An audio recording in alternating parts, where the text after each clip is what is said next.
Good morning, everybody, and welcome to the Rangers Review morning briefing for Thursday, the 23rd of March. I'm Derek Clark, and I'm joined this morning for the first time this week by Jonny McFarlane. How are we doing, Jonny? Great, Derek. Pleased to be here. Glad to see your smiling mug looking back at me first thing in the morning, which is always a pleasure. I've had my link sausage roll and omelette from Greg's. Other good bakeries are obviously available, and I'm ready to rock and roll. Fantastic stuff. Yeah, right, let's talk Rangers, folks. Well, before we do that, you can see a little ticker below if you're watching us on YouTube, Twitter and Facebook. We've got that brilliant offer on the website just now, just £1 for 3 months worth of content. Not only that, you get entered into a draw to win 2 tickets, 2 Director's Box tickets, no less, for the upcoming match against Dundee United at Ibrox on the 1st of April. You'll enter through the magnificent main entrance, the main stand, up the marble staircase, into the Blue Room for pre-match and post-match hospitality. And you'll also have the best seats in the house as well. Head over to rangersreview.co.uk/subscribe for all the details and to sign up. Quick word as well for our podcast sponsors. Also, Seneca Hair Restoration. They are the #1 hair transplant group in Europe, no less. They are the top dogs to go to if you're looking for a wee bit of reinvigoration on the top of your head, perhaps a Chris Boyd or a Dick Advocat, perhaps, and these are the guys to go to. And Jonny's just, I think you're okay, Jonny. I don't think you need to think about that for some time. But I don't know. I'm starting, it's getting worse and worse down these sides of bits, but still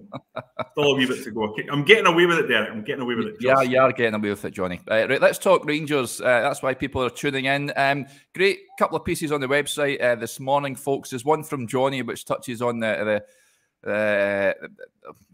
ridiculous comments on Todd Cantwell regarding Callum Slattery's sending off at the weekend, and how he was deemed to be play acting embarrassing. He's been deemed and what have you. Jonny, we'll just briefly touch on that because me and Stevie talked about it a couple of days ago. It's typical Scottish football panto, really, and this boy that's just come up from Norwich City, I'm sure he's not paying too much notice of it, but it's a bit nauseating, I've got to say. Well, I think he's entitled to have a look at being slaughtered on the national broadcaster in such a vociferous way by an employee of the club that he was playing against when the guy got sent off. I mean, it's a remarkable situation to happen. It's remarkable the BBC allowed it to happen. And I think David Priest, and I say this in my piece, who's a goalkeeping coach, and analyst, journalist and former Aberdeen keeper, and I think it's safe to say, having been an Aberdeen player, not Rangers' biggest fan, was talking about it at the weekend. And there was a clip that was doing the rounds on the BBC Scotland Twitter that he sort of quote tweeted, and he described the punditry as strange and went on to say you would think he would be a bit more professional in basically the opinion of the bloke in the pub. And that's exactly what it came across to me as. It was a sort of angry rant. Here's Cardwell coming in, who's a young guy, lovely soft feet, Derek, lovely soft feet, trademark, really skillful, and added something to Rangers and added a bit of class, I think, to the Scottish game in general. Another player that fans will enjoy watching. And you get this mad manufactured controversy around a nothing incident. Now, do I think it was a red card by Scottish football standards? A yellow. But I just, it was I know it was a second yellow, but yeah, in the circumstances, probably not. But then we're inured to kind of violence because our culture of football here in Scotland is that there's a lot of aggression floating around. So I think naturally we think of it as being, we err on the side of a bit more roughhouse football. Yeah. And I thought the guy Callum Slattery was a little bit unlucky. But at the same time, it's not Todd Cantwell's fault. Todd Cantwell did get an arm to the face. Yeah. And it's very, very difficult for people to come in and start to accurately assess the levels of impact that come from that arm to the face. It's almost certainly a sore one. And anyone who's played football knows that at speed, when you get an arm in the face, it might not look much because it's not a bent elbow, but it can still be tasty, and it can still be a little bit sore. So I just found this remarkable that it caused so much conjecture and opinion and controversy for what was essentially just a nothing incident, Derek. You know, pundits are pundits. They're there to give their opinion. But I just felt that that one by Ricky Foster was just a little bit more intense and a little bit more intense and personal than I think was probably you would expect from something that's on the BBC. Put it this way, as I say in my piece today, if Alan Shearer or Ian Wright went in two-footed like that on a player in the English Premier League, it would be pretty much national news. Because it's just not the kind of thing that's normally done on that platform.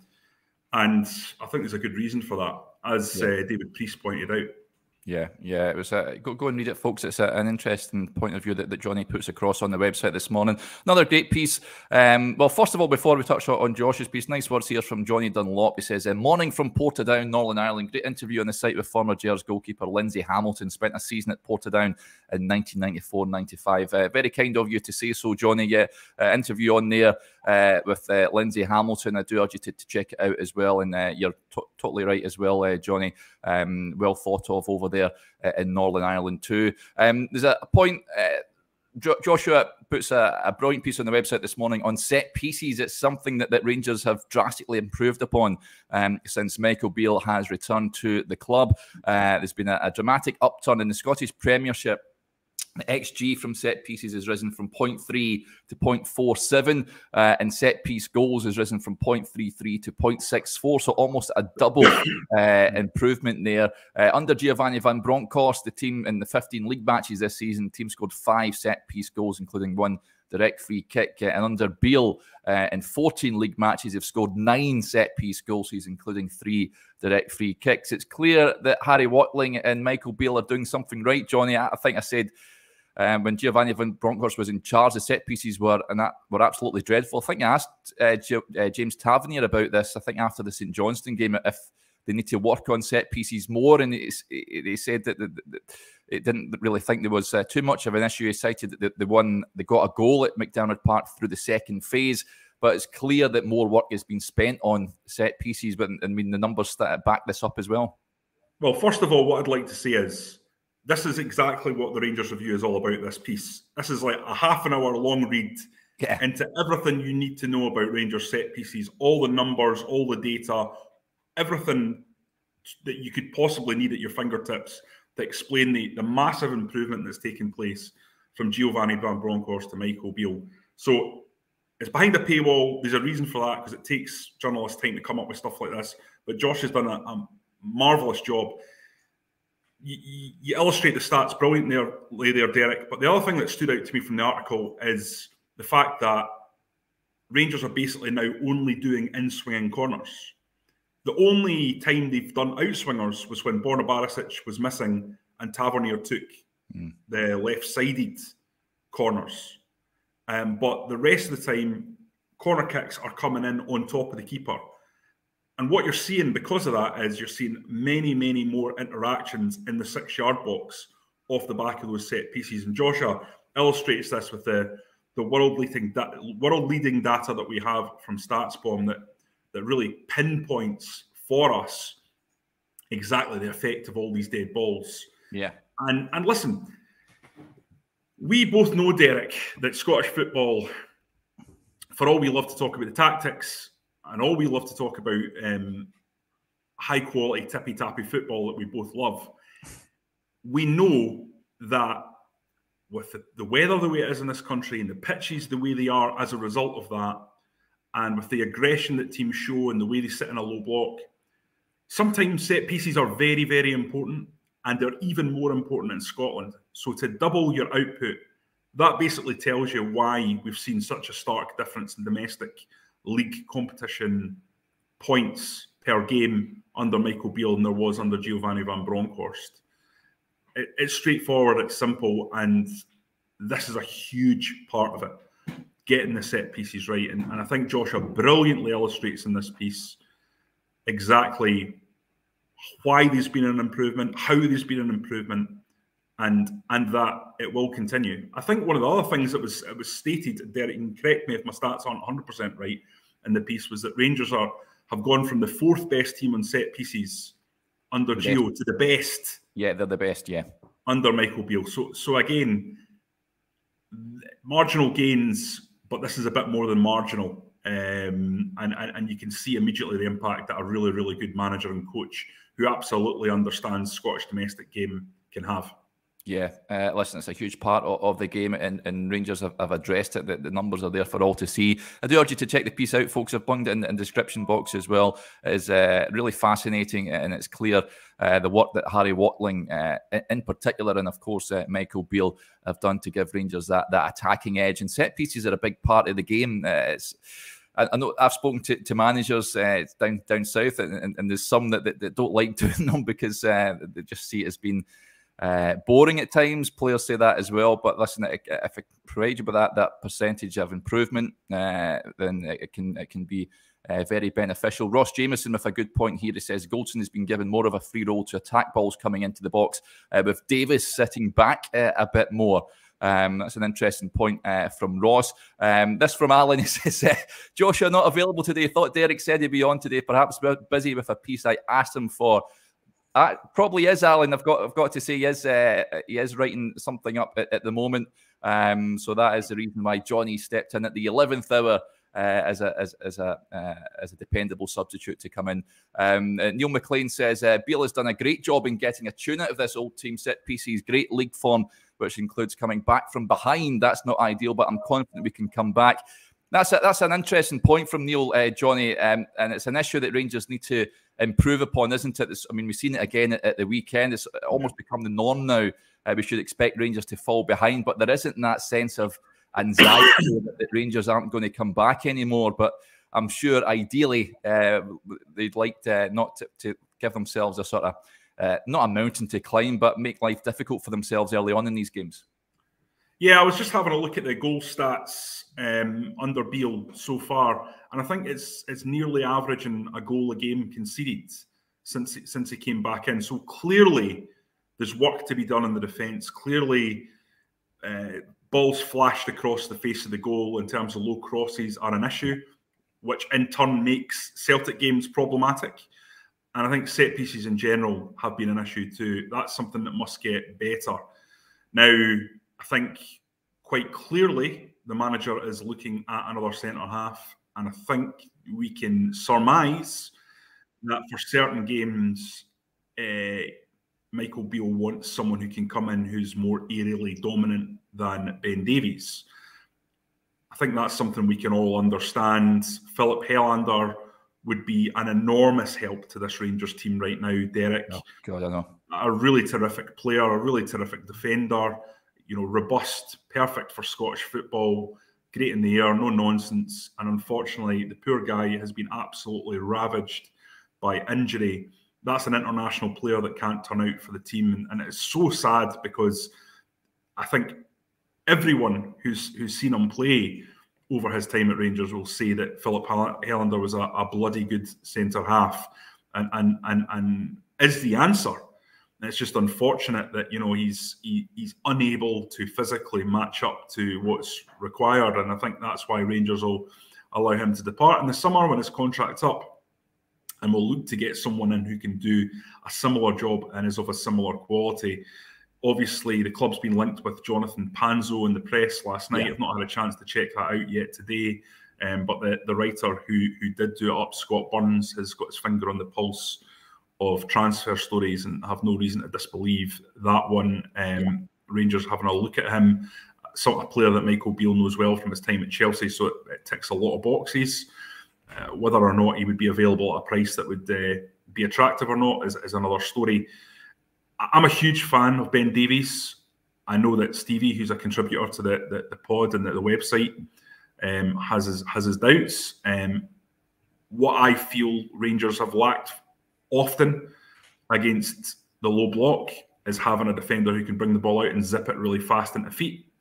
Connor Goldson can do that. And when Ben Davies is playing, you can do it on both sides. And I think that's a huge attacking it's huge addition to the attacking arsenal of the team.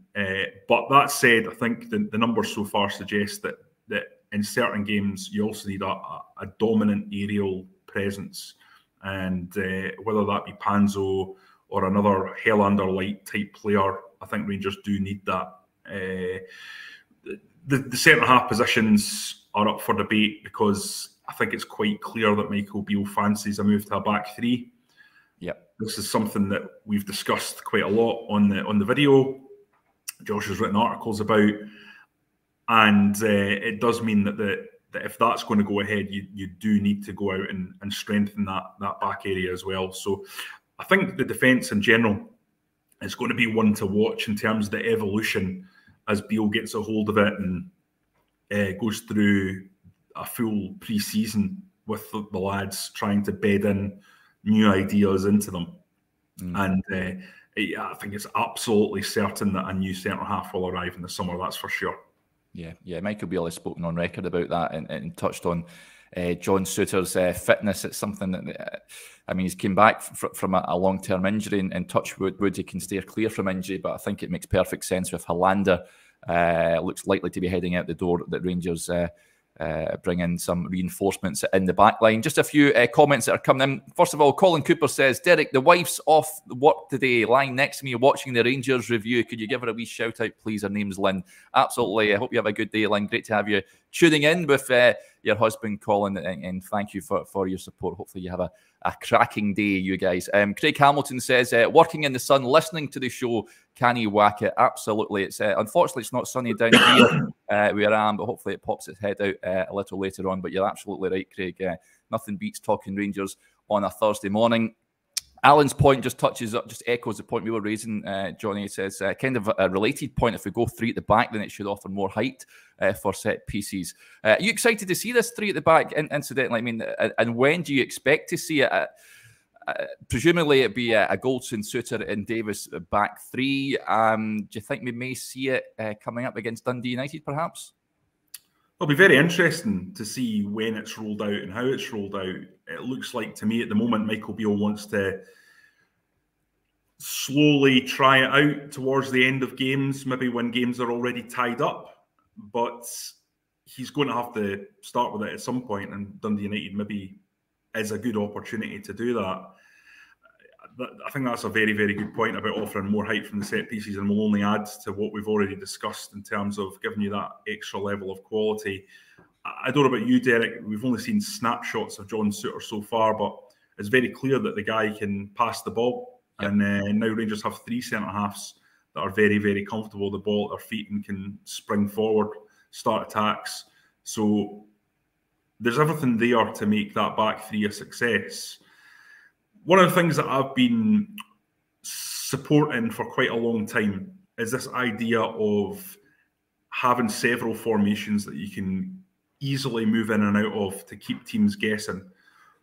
One of the things that always happens in Scottish football is that you always get found out if you don't evolve.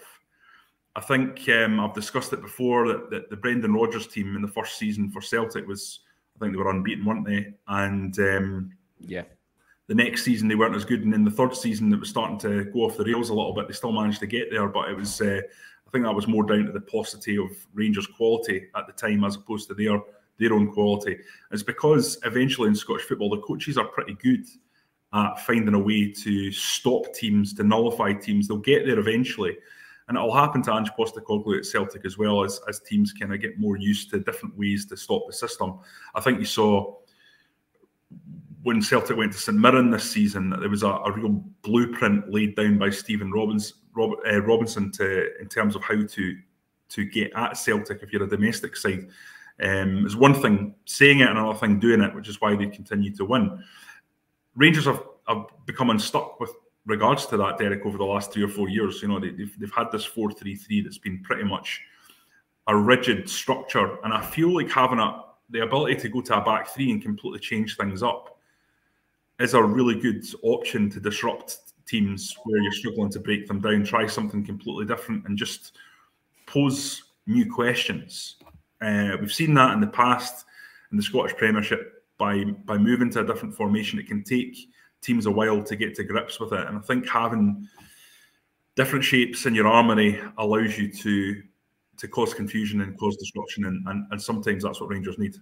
Yeah, totally agree with that one.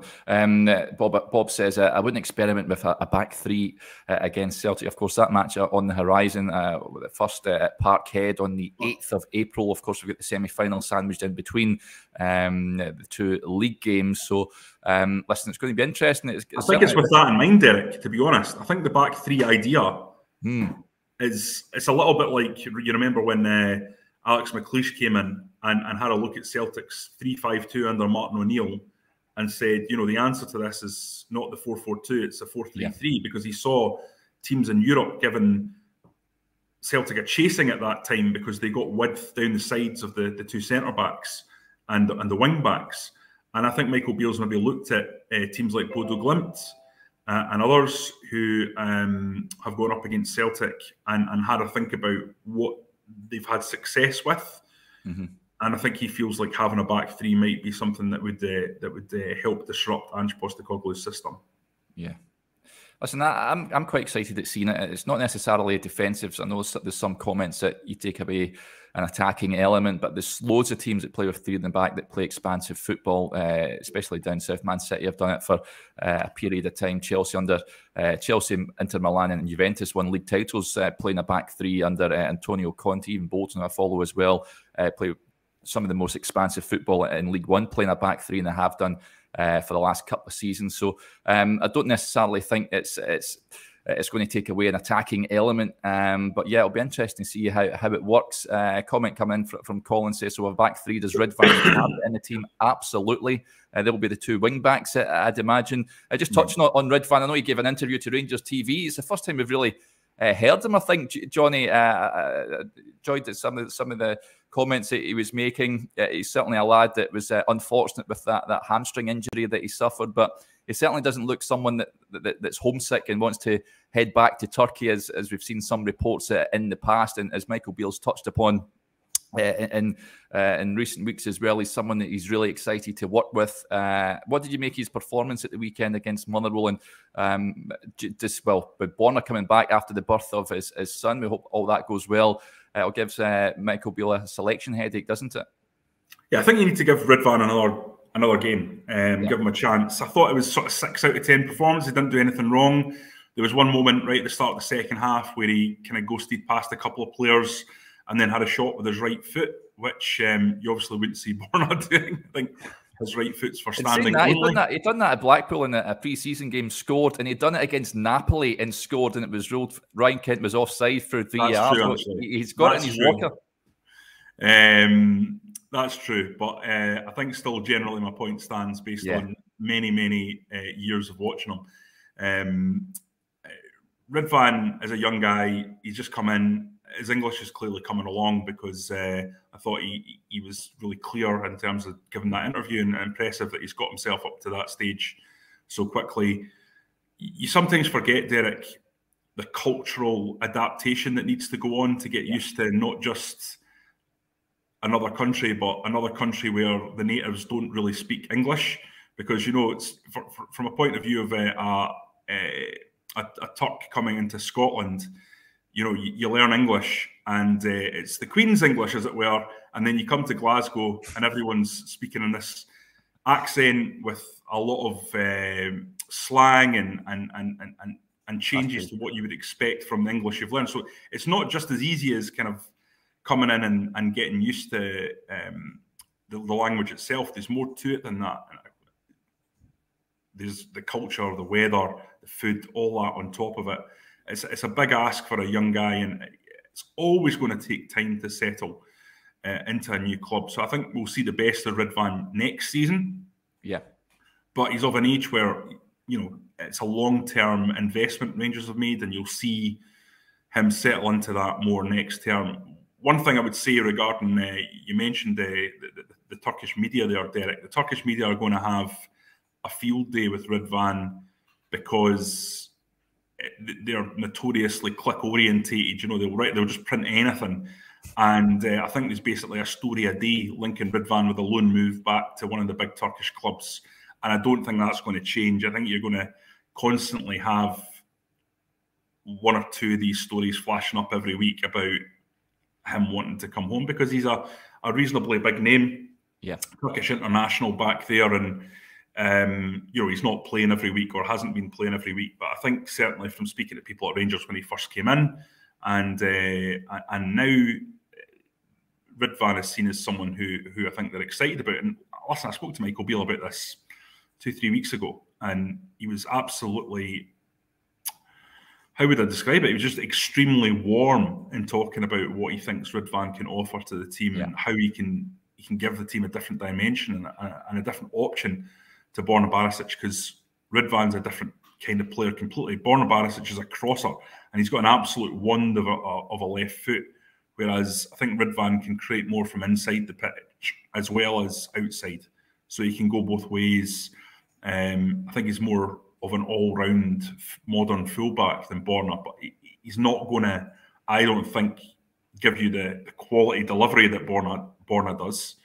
Although he's still good in that regard, he would be at Rangers otherwise. But I think Borna's one of these players that's maybe 6 out of 10 for most things in his game, and then his left foot's 9 out of 10. And that's why he's got incredible numbers since arriving in Scotland. And it's very, very difficult to... Obviously, if Borna had the level of quality that he has in his left foot in the rest of his game, he'd be at Manchester United or Arsenal or Liverpool or something like that, because that's the level of his ping with that peg of his. Yeah, just shoot, like that cliche, wand of a left foot, Johnny. There's an account on Twitter that made me chuckle the other day. There's umpteen managers using wand of a left foot. It's absolutely brilliant. I can't recall the name of it, but it's superb. And Stuart Keane says, I had to laugh when Ridvan said some people speak too fast. Yeah, absolutely. That's another thing when you visit Glasgow and you're not used to it. Picking up that the language can be pretty tricky at times. But Ridvan speaking well in that interview with Rangers TV, folks. Do go check it out and see him in action again. I think we will see him against Dundee United. I hope so anyway. And I think he could really benefit in that back three that Michael Beale is looking to adopt at some point. Okay, I think that'll do there. Thanks to everyone for interacting with the show as ever. It is greatly appreciated. Big thanks to Johnny. Also, just a reminder, we've got that offer on the website just now, just £1 for 3 months worth of content. That in itself is a cracking deal, just £2.99 per month thereafter. But if you sign up now, you also get entered into a draw for 2 Director's Box tickets for the home match against Dundee United on the 1st of April. So head over. And that ends tomorrow, Derek. Ends tomorrow. So yeah, get in there. Now is the time. Yeah, now is certainly the time. So head over to rangersreview.co.uk/subscribe, folks, to sign up. I'll be back tomorrow with Chris Jack, presumably. Hopefully, he had an important meeting last week, but fingers crossed we've got Chris on the podcast tomorrow. But to each and every one of you, hope you have a great Thursday, and we'll speak to you again tomorrow. Bye for now.